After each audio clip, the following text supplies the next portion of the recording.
Alberto নাগুয়েরাকে সই করিয়ে বড় চমক, ইস্টবেঙ্গলে এলো নতুন ডিফেন্ডার। তো নমস্কার বন্ধুরা, welcome to ST unique sports. বন্ধুরা, এই ভিডিওতে আমরা কথা বলবো বেশ কিছু ফুটবল আপডেট নিয়ে, যেখানে ট্রান্সফার নিউজ অবশ্যই শেয়ার করা রয়েছে। আর মাত্র কয়েকটা দিন ট্রান্সফার উইন্ডো ওপেন রয়েছে, সেখানে ট্রান্সফার নিউজ রয়েছে, ইস্ট বেঙ্গলকে নিয়ে আলোচনা রয়েছে, কিছু ফুটবল আপডেট শেয়ার করা রয়েছে এই ভিডিওতে। ইন্টারেস্টিং ভিডিও হবে, শুরু থেকে শেষ পর্যন্ত দেখো। ভিডিও ভালো লাগলে সকলে একটু লাইক শেয়ার করে দিও, আর যারা চ্যানেলে প্রথমবারের জন্য এসেছো মনে করে চ্যানেলটাকে সাবস্ক্রাইব করে নিও, তাহলে প্রিয় দলের খেলার সমস্ত আপডেট তোমরা এখানে পেয়ে যাবে। তো চলো আর দেরি না করে ভিডিও শুরু করা যাক। তো প্রথমেই যদি আমরা কথা বলি আজকের দিনটাকে নিয়ে, তো ক্যালেন্ডার পরিবর্তন হচ্ছে, বছর যাচ্ছে। ইস্ট বেঙ্গলের জন্য আজকের যে দিনটা ছিল একটা স্মরণীয় দিন, একটা ঐতিহাসিক দিন। দীর্ঘ 12 বছর বাদে ইস্ট বেঙ্গল কিন্তু একটা সর্বভারতীয় ট্রফি এনেছিল, কলিঙ্গ সুপার কাপ। হ্যাঁ, আজকেই সেই দিন, আজকেই সেই রাত ছিল। দেখো সময়গুলো যেন কত তাড়াতাড়ি কেটে যাচ্ছে। আমার জাস্ট যখন আজকে আমি পোস্ট সোশ্যাল মিডিয়াতে করলাম, সেই দিনটার কথা যেন পুরোপুরি এখনো চোখের সামনে ভাসছে। সেই একদম শেষের দিকে এসে সেখানে ক্লেটন সিলভার সেই যে ফিনিশিং, এবং সেখান থেকে ইস্টবেঙ্গল ট্রফি জেতে কি ম্যাচটাই হয়েছিল। সেখানে আমরা লাল কার্ড দেখলাম দুটো দলের কাছ থেকে, ইস্টবেঙ্গলকে পিছিয়ে যেতে দেখলাম, ইকুইলাইজার করতে দেখলাম, ইস্টবেঙ্গলকে এগিয়ে যেতে দেখলাম, আবার শেষ মুহূর্তে এসে আবার ইস্টবেঙ্গল গোল হজম করলো। একটা অসাধারণ মুহূর্ত ছিল। এবং কার্লেস কোয়াদ্রাতকে আজকে আরও একবার ধন্যবাদ, আজকে আরও একবার ধন্যবাদ ক্লেটন সিলভাদের। তো সেই স্বপ্নের টিম, তারপর সেই রাত স্বপ্নের মতন ছিল। ওড়িশা এফসির ঘরের মাঠে গিয়ে ওড়িশাকে হারানোটা বিরাট বিরাট বড় একটা চ্যালেঞ্জ ছিল, সেটা ইস্টবেঙ্গল করেছিল। হিউজ ফ্যান ওড়িশাতে গিয়েছিল, সেখান থেকে এত সমর্থকরা গিয়েছিল, আমাদের অনেক ফ্যামিলি মেম্বার তারা গিয়ে পর্যন্ত আমরা একই সাথে সেলিব্রেট করেছিলাম। এবং সেই যে রাত, সেই যে ট্রফি আসার মুহূর্তটা, মানে আনন্দে চোখের জল, সেগুলো আমরা সবাই মিলে সেই দিন হয়তো কেঁদেছিলাম, সেই দিন আমরা হেসেছিলাম। তো তারপর থেকে অনেকগুলো দিন হয়ে গেল, এখনো ইস্টবেঙ্গল ট্রফি পেল না। হ্যাঁ, তার মধ্যে সিএফএল গুলো রয়েছে, সেগুলো বাদ রেখে সর্বভারতীয় ট্রফি নেই। খুব কাছাকাছি ইস্টবেঙ্গল যাচ্ছে, গিয়ে কিন্তু আসছে না ট্রফি। তো আশা করি এই 2026 স্বপ্ন পূরণের সিজন হবে, ইস্টবেঙ্গল আইএসএল এ ভালো কিছু ফলাফল করবে। ডুরান্ড কাপ গেছে, সেখানে কিছু করার নেই। আইএফএ শিল্ডের শেষ মুহূর্ত পর্যন্ত গিয়ে হলো না, এমনকি সুপার কাপও ওই শেষ মুহূর্ত পর্যন্ত গিয়ে হলো না। এতগুলো জায়গা থেকে ইস্টবেঙ্গল ধাক্কা খেয়েছে, আর ইস্টবেঙ্গলের পিছনে ফিরার মতন কিছু নেই, এবার সামনে এগিয়ে যাওয়ার পালা। তো আজকের এই যে দিন, আজকের এই যে মুহূর্ত, আজকের এই যে মানে ইতিহাস, তোমরা কিরকম ভাবে মনে রেখেছো? তোমরা সুপার কাপ চ্যাম্পিয়ন হওয়ার দিনে তোমাদের কিরকম অভিজ্ঞতা ছিল আমাকে কমেন্টে জানাতে পারো। হ্যাঁ, এই কয়েকদিন আমি খুবই অসুস্থ ছিলাম, শরীর খুব খারাপ ছিল, তোমাদের সেই রকম কিচ্ছু ভিডিও দিতে পারিনি। কিন্তু আজকে একটা ছোট টেস্ট করে দেখা গেল যে না, আমার শরীর আগের থেকে অনেকটা ভালো। তোমাদের কাছ থেকে প্রতিদিন মেসেজ পাওয়া, তোমাদের কাছ থেকে ফোন, মেসেজ, কমেন্ট, আমি সুস্থ রয়েছি, চিন্তার কারণ অনেকটাই কেটেছে। এখনো আমাকে 10 দিন 12 দিন অপেক্ষা করতে হবে, তারপর আরও একটা রিপোর্ট এলে বোঝা যাবে যে আমি ঠিক কতটা ভালো আছি। কিন্তু আমি বুঝতে পারছি আমার শরীরের দিক থেকে অনেকটা বেটার রয়েছি। এটা আপডেট দিয়ে দিলাম। তো যাই হোক, এরপর আমরা যদি সরাসরি চলে আসি আইএসএল নিয়ে, তো আইএসএল হবে, কেন্দ্রীয় ক্রীড়া দপ্তরের তরফ থেকে আপডেট এসেছিল 14ই ফেব্রুয়ারি থেকে 14টা দল নিয়ে আইএসএল হবে। কিন্তু অফিসিয়াল আপডেট ভাই আসছিল না। এআইএফএফ যতই আপডেট দিক, আজ থেকে আরও একবার অ্যাক্টিভ হয়ে গেল ইন্ডিয়ান সুপার লিগ।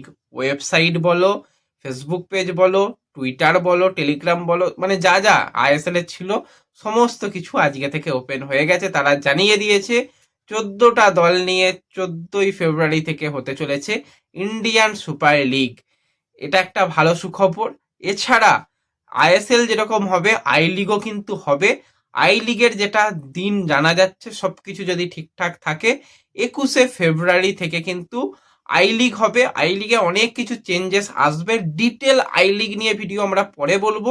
কিন্তু আইএসএলও হচ্ছে, আই লিগও হচ্ছে, প্লেয়াররা মাঠে ফিরবে, ফুটবল গড়াবে, এবং শুধু এটা এই বছরটুকুর জন্য নয়, আগামী আরও 20টা বছরের পরিকল্পনাও খুব তাড়াতাড়ি হবে।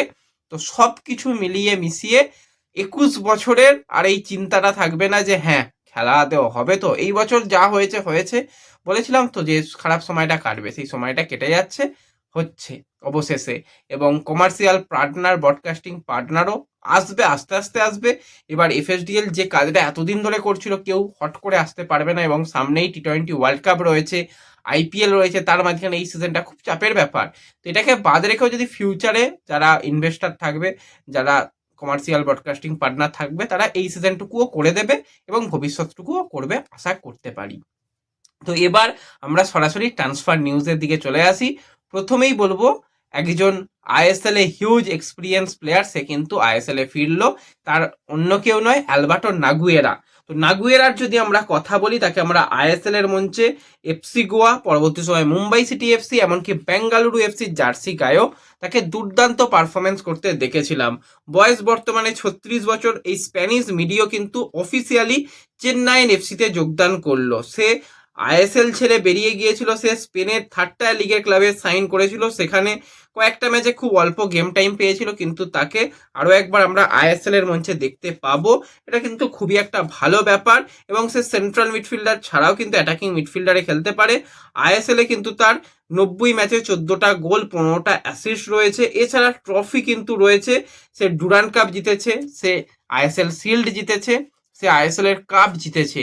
তো এক্সপিরিয়েন্স প্লেয়ার হিসাবে কিন্তু এই প্লেয়ারকে চেন্নাইন এফসি সাইন করালো। সে মূলত যেহেতু ডিফেন্সে মিডফিল্ডার পজিশনে খেলবে, তো সেই জায়গায় অ্যাটাকিং মিডিওতেও আমরা তাকে প্রচুর ম্যাচে দেখেছি। তাকে অ্যাটাকিং মিডিও, চিমাচুকুকে স্ট্রাইকার, এবং ডিফেন্সে এলসিনো, তাদের 3জন বিদেশি নিয়ে, এবং তাদের বেশিরভাগ ইন্ডিয়ান স্কোয়াডটাই রয়েছে, খুব একটা অসুবিধা হবে না। তো সেক্ষেত্রে ক্লিফোর্ড মিরান্ডা কিন্তু কাজ চালিয়ে দেওয়ার মতন চেন্নাইন এফসিকে তৈরি করে নিয়েছে, সেটা বলাই যায়। চেন্নাইন এফসিকে নিয়ে যখন কথা বলছি, চেন্নাই কিন্তু এখানেই থেমে নেই। চেন্নাইন এফসি আরও কিছু সাইনিং করার জন্য ভাবনা চিন্তা করছে। তো সেই জায়গায় তারা আরও একজন স্প্যানিশ প্লেয়ার কার্লোস ডেলগাটোকে নেওয়ার ব্যাপারে ইন্টারেস্ট শো করছে। তো কার্লোস ডেলগাটো যদি আমরা কথা বলি, বর্তমানে বয়স তার 35 বছর, এবং তার মেন পজিশন কিন্তু সেন্টার ব্যাক।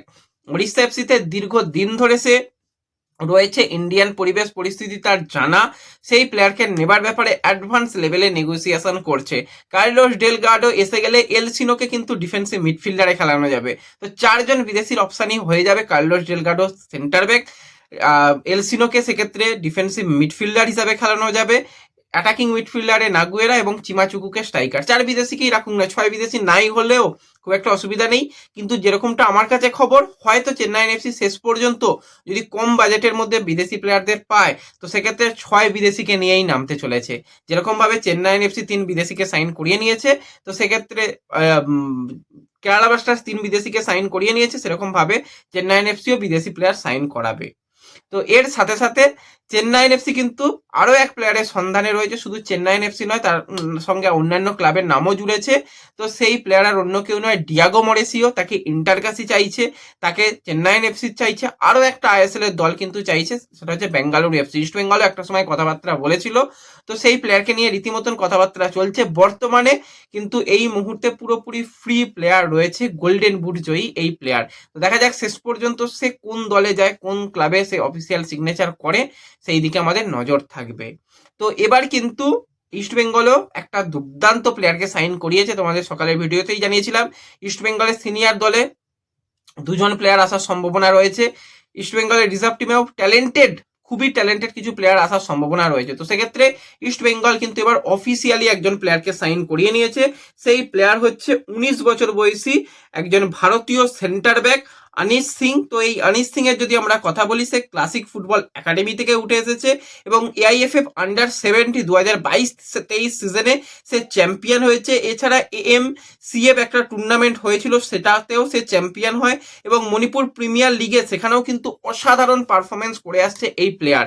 তো খুবই একজন ট্যালেন্টেড প্লেয়ার, ফিউচার প্রোডাক্ট বলা যেতে পারে। তো এই প্লেয়ারকে দীর্ঘমেয়াদী চুক্তিতে ইস্টবেঙ্গল সাইন করিয়েছে। এটা কিন্তু ইস্টবেঙ্গলের জন্য একটা বেস্ট ডিল বলতে হয়। ভবিষ্যতে এই প্লেয়ারটা কিন্তু ইস্টবেঙ্গলের সম্পদ হবে। যেরকম পেকার খেলা আমরা দেখতে পাচ্ছি, অসাধারণ ট্যালেন্ট। তো এই 19-20 বছরের প্লেয়াররা একটা সিজন দুটো সিজন বাদে কিন্তু ইস্টবেঙ্গলের সিনিয়র দলে খেলবে, এবং যদি ভালো পারফরমেন্স হয় এই বছরও সিনিয়র দলে এলে অবাক হওয়ার মতন কিছু থাকবে না। তো ব্যাস এই ভিডিওতে এই আপডেটগুলোই শেয়ার করার ছিল। ভিডিও ভালো লাগলে লাইক শেয়ার করে দিও, চ্যানেলে প্রথমবারের জন্য এলে সাবস্ক্রাইব করে নিও। দেখা হবে পরবর্তী ভিডিওতে। ধন্যবাদ।